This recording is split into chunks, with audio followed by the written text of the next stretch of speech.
Mapagpalang araw sa lahat ng kahabi natin. Welcome back sa Habi ni Daddy. Nagbabalik tayo ulit dahil ibibida ko sa inyo, papakita ko yung bagong acquire natin ng species ng ibon. Dinagdag natin dito sa ating ibunan, no?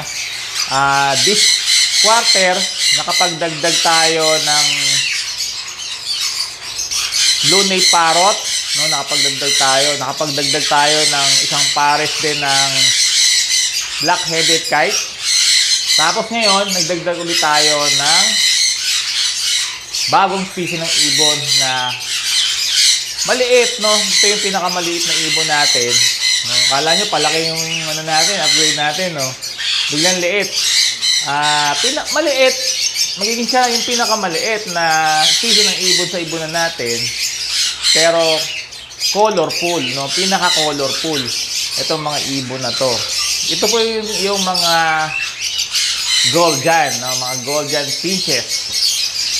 Ang Habi ni Daddy po ay isa sa target nating species ng ibon ay lahat ng finches, lahat ng uri ng finches. Kaya lang, hindi po kasi ako kumukuha ng walang papel na ibon. Lahat ng ibon na kinukuha natin, sinisigurado natin na may proper documentation.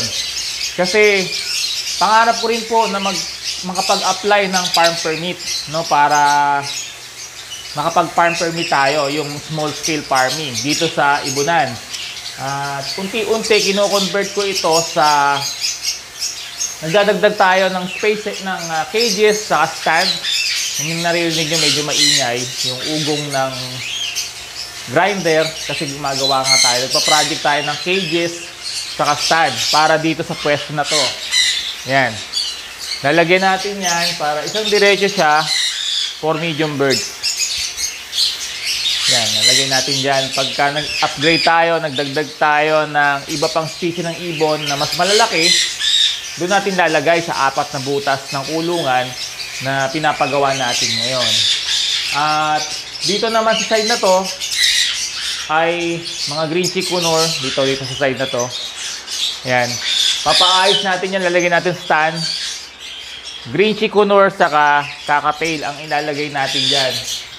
Para naka-arrange yung ano natin, yung breeding cages natin ay maayos. Tapos magdadagdag din tayo ng additional cages sa baba sa garahe para sa mga ano naman yon, sa mga small parrot, small birds, kamukha nga ng mga finches. Kaya lang mahirap kasing humanap na may papeles nito, no? Na ano lang tayo, na nakatagpo tayo sa isang kaibigan. Shout out kay Kahabi Bernie.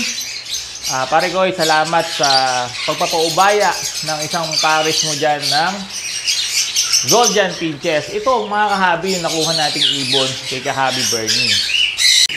Ito yung pugad ng ating Golden na pair.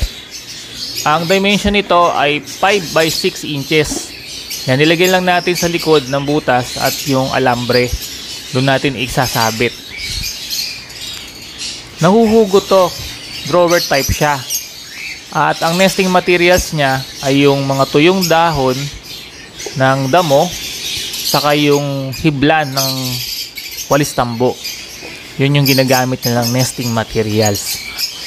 Yung ganitong uri ng mga ibon, hindi siya masyadong mahal. Nagkakahalaga siya ng 2,500 hanggang 5,000 pesos o pataas bawat pares. Nauna yung ibon nahuli yung nest box. O sinabit natin, hindi naman sila masyadong bulabog itong ibon na to compare sa ibang uri ng ibon kamukha ng kakatail na nagwawala talaga yan kapag nabubulabog. Sila, hindi sila masyadong nabubulabog. Medyo kalmado itong mga ibon na to. O, yun yung na-observe natin sa kanila.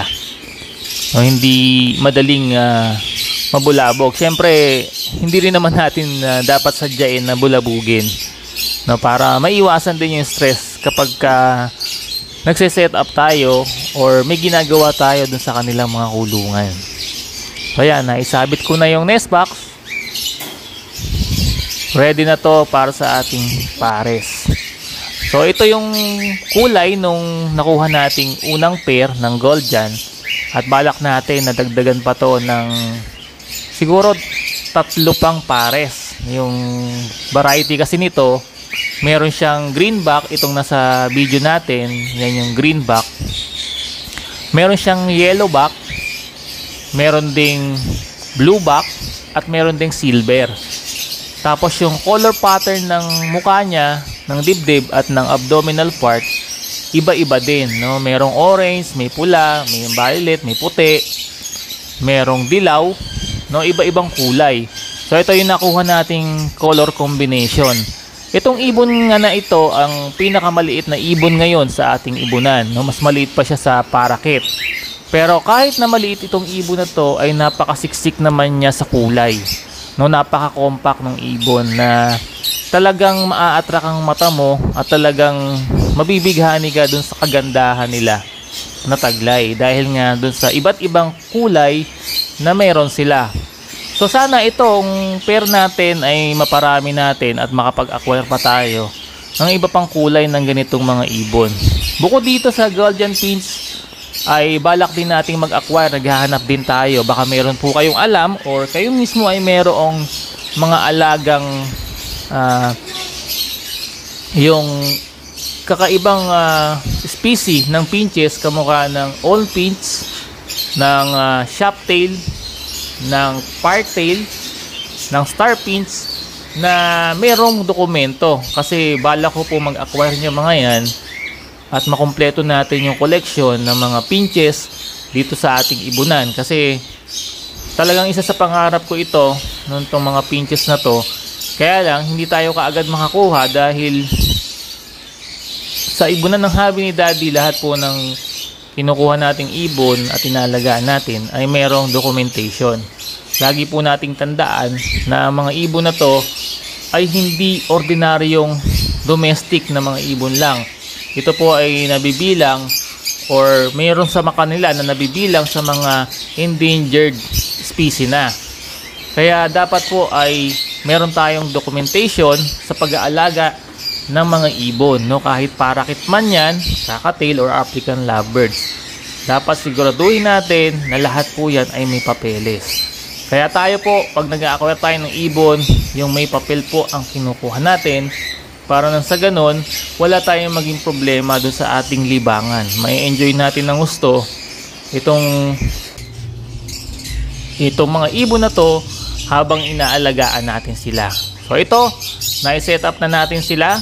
Sana ay maparami natin at abangan natin yung mga susunod na breeding result and sample na magiging mga anak nitong ating mga alagang ibon.